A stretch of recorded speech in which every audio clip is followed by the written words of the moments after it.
사랑합니다 하고 인사합시다.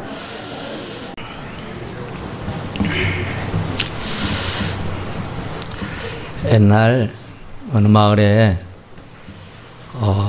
쌍둥이가 살았어요. 한날 한시에 태어났기에 쌍둥이라고 하죠. 그런데 얼마나 흡사하게 닮았는지 점처럼 구분하기가 참 힘들었어요. 그런데 얼굴은 그렇게 닮았는데 성격은 또 완전히 틀립니다. 너무나도 틀리는데 큰형님은 아주 온순하고 또 굉장히 정직하고 부지런하고 성실하고 근면하고 하여튼 좋아요. 그런데 동생은 그와 정반대입니다. 굉장히 불의하고 악하고 암주룩 온갖 죄를 밥 먹듯이 짓고 그래서 사람들에게 늘 지탄을 받고 욕을 먹고 사는 사람이었어요. 그런데 어느 날 깊은 밤에 한참을 잠을 자고 있는데 이 아우가 튀어 들어옵니다. 깜짝 놀라 눈을 뜨고 보니 동생이 피범벅이 되어가지고 자기의 방문을 들치고 밀고 들어왔어요. 보니 완전히 온몸이 피가 범벅이 되어 있는 겁니다. 그리고는 하는 말이 형님 내가 잘못해서 사람을 죽여버렸노라고. 그래서 지금 사람에게 순경에게 쫓겨서 다니고 있는 중이라고.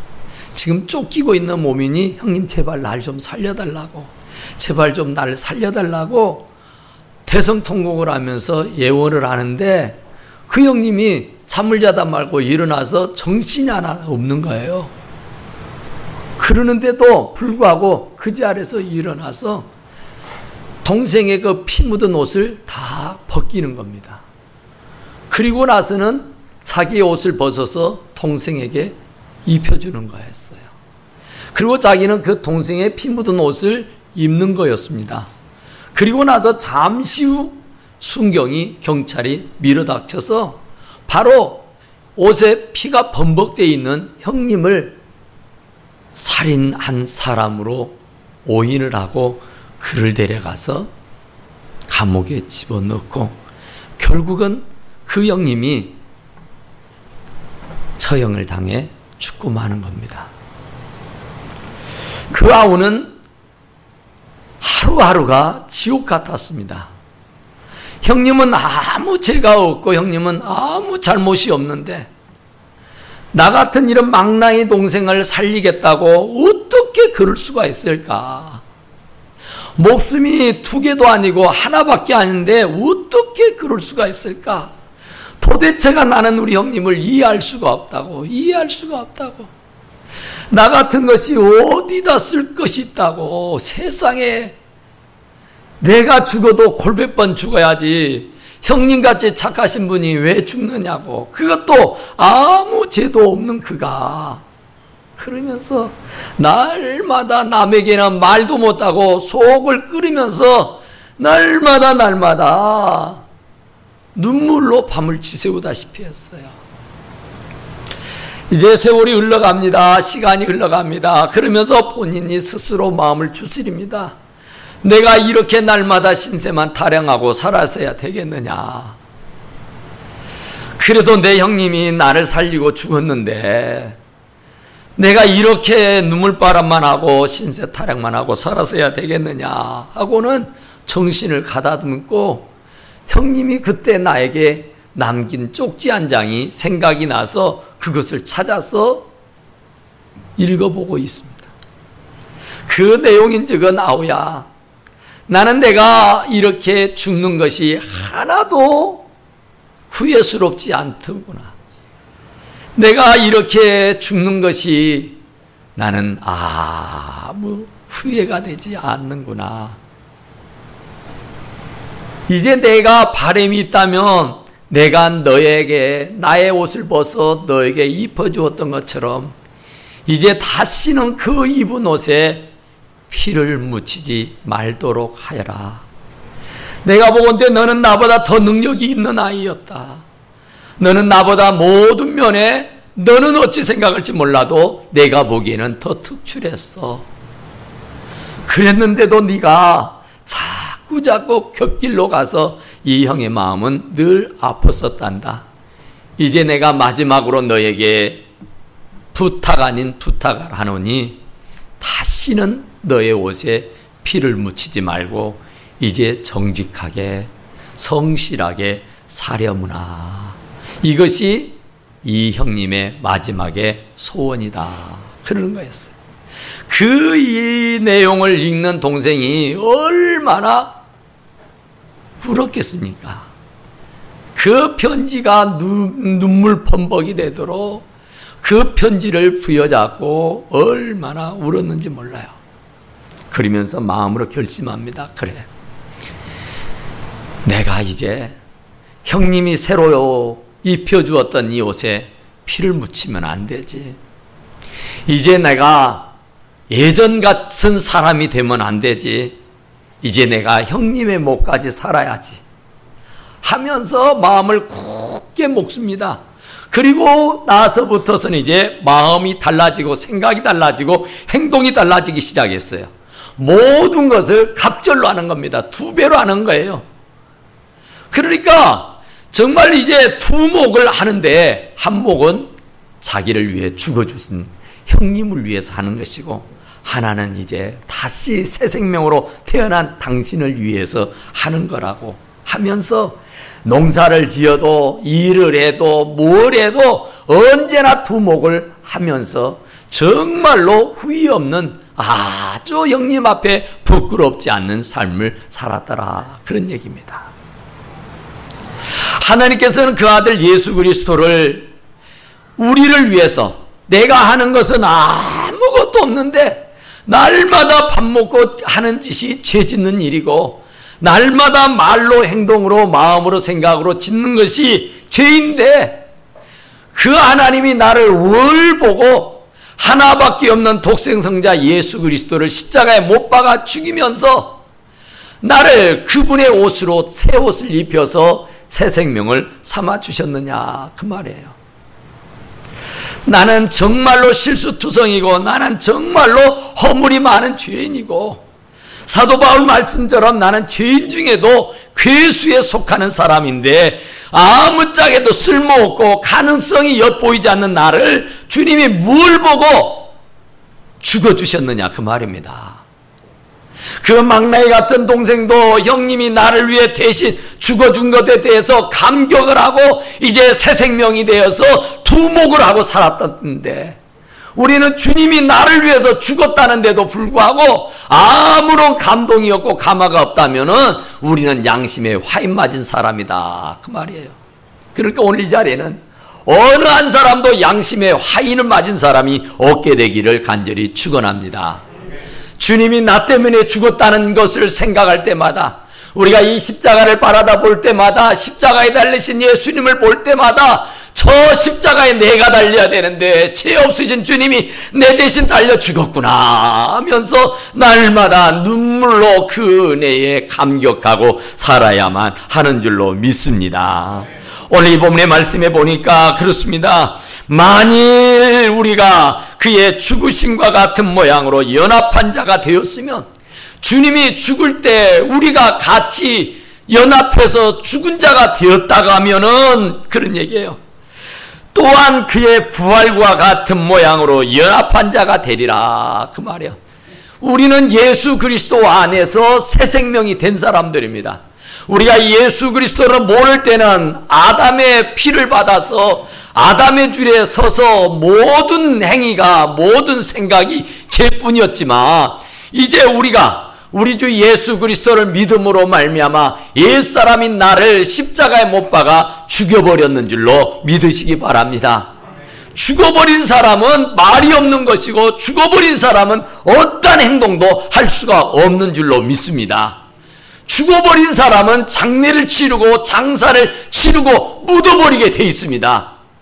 죽어버린 사람은 다시는 살아날 기미가 없고 다시는 살아날 수가 없다고 하는 얘기예요. 그렇기 때문에 사람들은 3일장을 치르니 5일장을 치르니 하면서 3일을 기다려봅니다. 혹시라도 다시 살아날 수 있을까? 5일을 기다려봅니다. 혹시라도 또 살아날 수 있지 않을까 하는 생각에, 그러나 3일이 지나고 5일이 지나고 나면은 어떠한 사랑하는 사람도, 애지둥지했던 어떤 누구도 이제는 미련 없이 그를 장사하고 묻어야만 하는 줄로 믿습니다.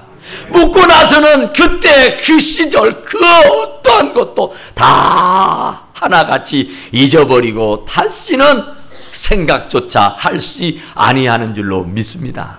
그런데 우리는 죽었다면서, 우리는 장사 지냈다면서 어떻게 죽은 사람이 다시 이렇게 태어나는지 모르겠어요. 예수님은 죽은 자를 살리실 수 있는 분입니다. 그러나 세상의 의학이 아무리 발달을 하고 아무리 의술이 발달을 했을지라도 죽으려고 하는 사람은 살아낼 수 있습니다. 죽으려고 하는 사람은 어떻게든지 살려낼 수도 있기도 합니다.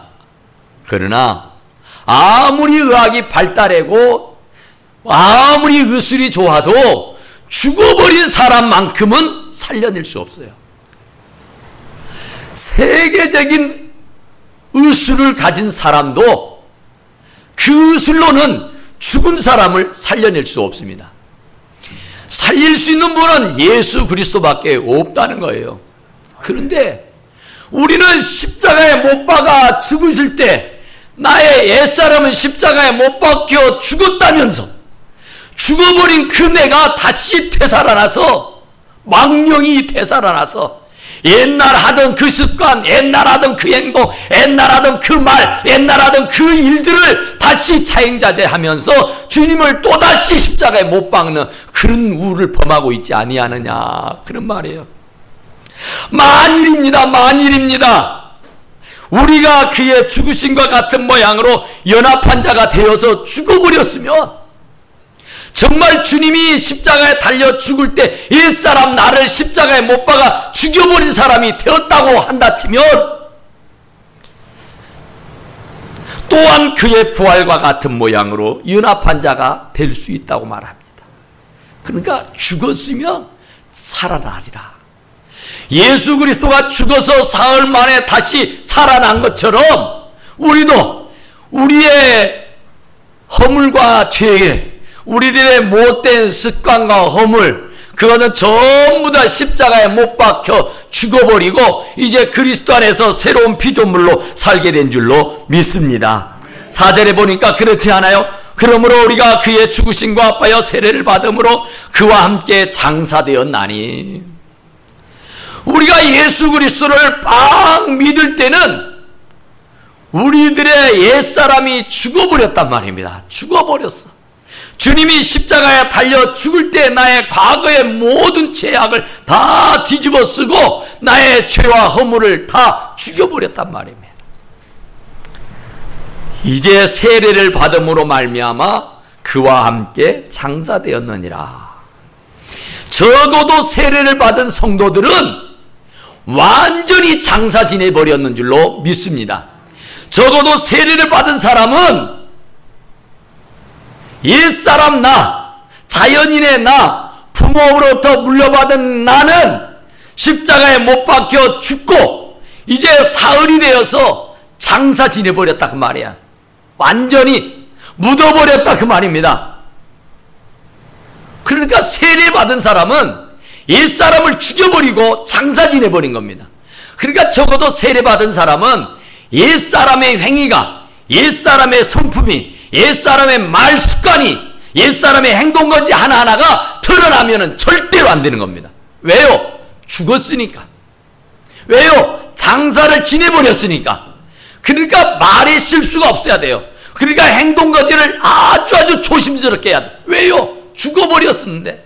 이제는 내가 산 것이 아니고 예수 그리스도가 내 안에 사시는 줄로 믿으시기 바랍니다. 옛날에 어떤 조류학자가 이걸 연구했어요. 메추라기에게 병아리의 소리를 들을 수 없을까? 병아리에게 메추라기의 울음소리를 들을 수는 없을까? 이게 상당히 좀 재밌는 얘기잖아요. 그래서 그 연구가 하는 사람이 한번 실험을 해봤어요. 알에서 막 부화되려는 찰나에, 이제 막 태어나려는 찰나에 그 뇌에 그 소리를 낼 수 있는 그 체세포를 떼어다가 병아리의 체세포를 메추라기의 체세포를 병아리에게 이렇게 나눠서 심었어요. 그랬는데 기적 같은 일이 나왔습니다. 이게 산 거예요. 알에서 딱 부화가 돼서 메추라기로 병아리로 태어난 거예요. 삐약삐약 하는데 웬걸요? 병아리에게서는 메추라기 소리가 나고 메추라기의 소리에서는 병아리의 울음소리가 나더라. 그런 얘기예요. 왜요? 체세포를 심어놔서 그래요.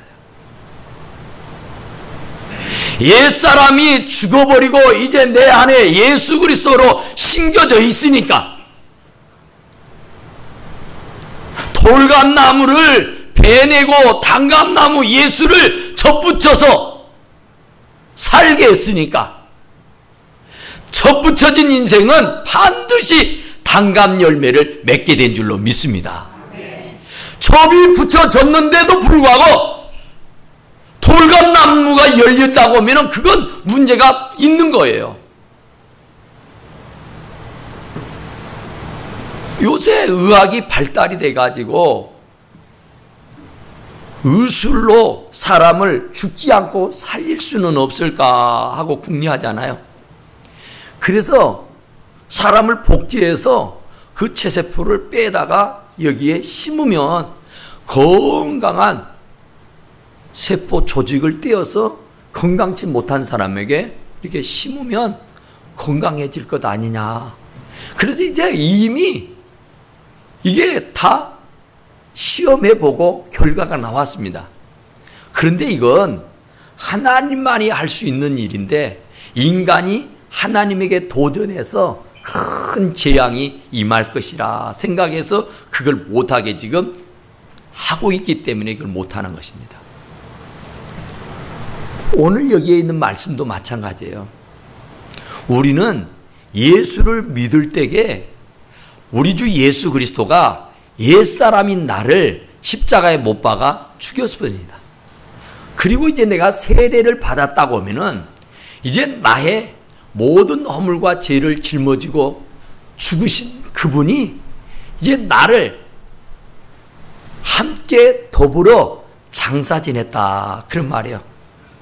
그러니까 내가 다시 옛사람인 내가 꿈틀꿈틀거리면 안 되는 겁니다. 죽은 송장이 꿈틀꿈틀거리면 뭐가 나오겠어요? 더러운 냄새, 추악한 냄새, 코를 들이쉴 수 없는 혐오한 냄새만이 풍기는 거예요. 천지를 진동하는 거예요. 숨을 들이쉴 수 없도록 말이에요.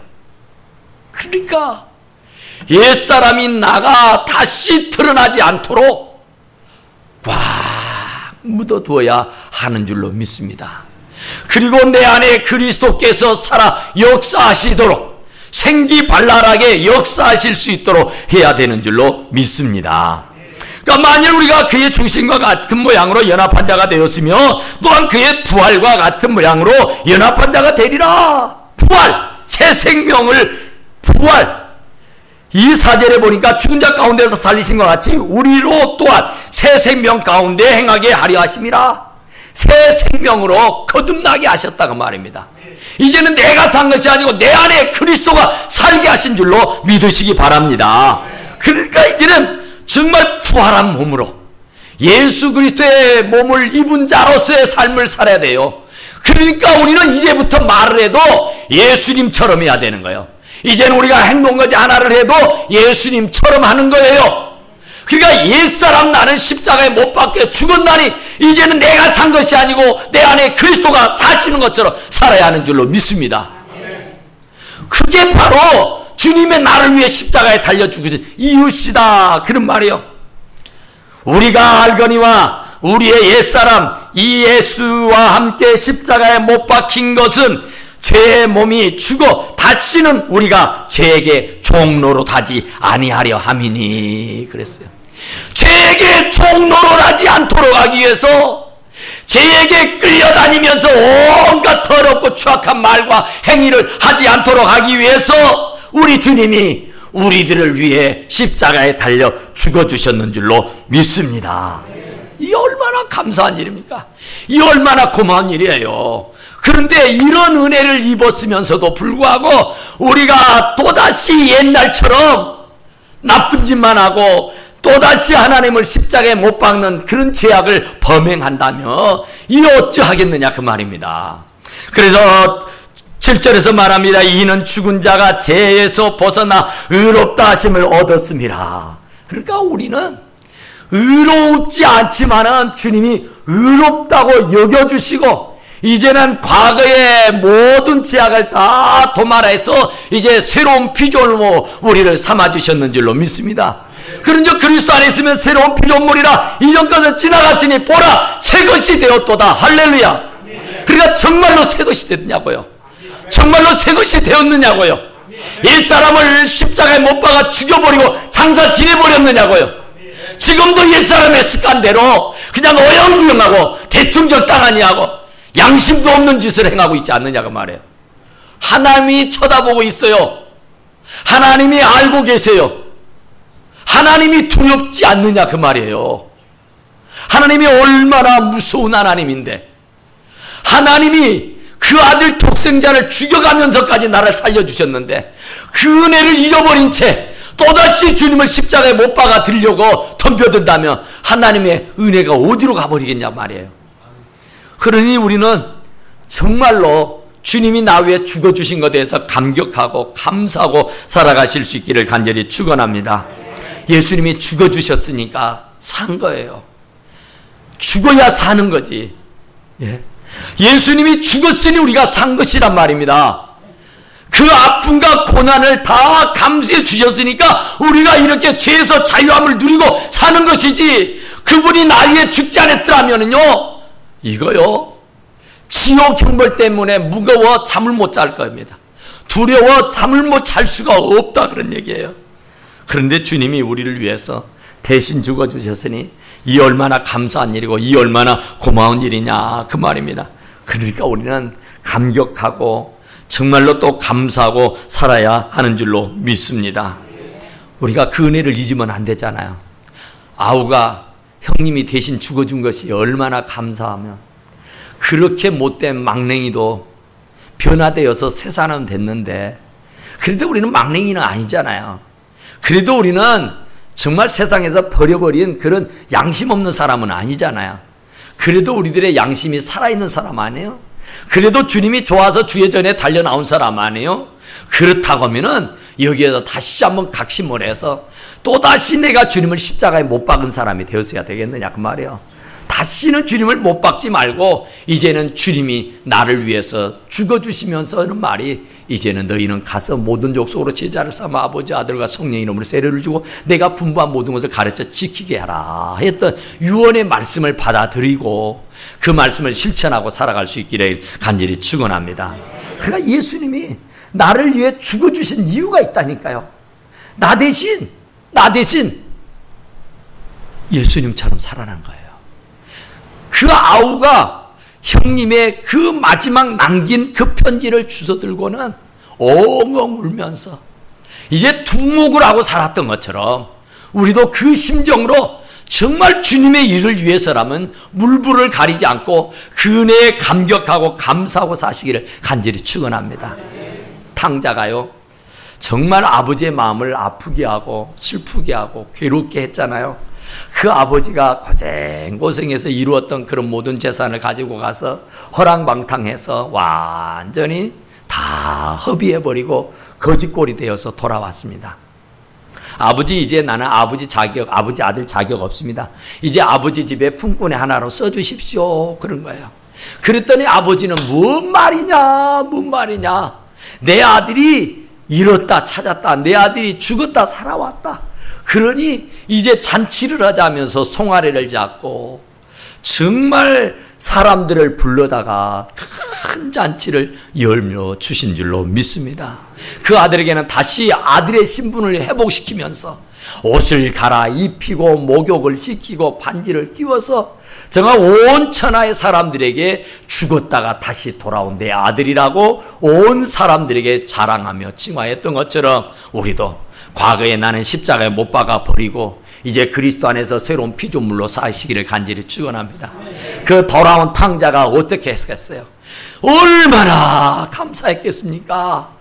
아버지의 재산을 다 탕진해버린 아주 못된 아들인데, 이놈 아들 매를 맞아 죽어도 쌀 놈인데 어떻게 아버지가 이 아들을 가슴에 품어 안고 새 옷을 갈아입히고 가락지를 끼우고 소를 잡아 잔치를 할 수 있겠느냐 그 말이에요.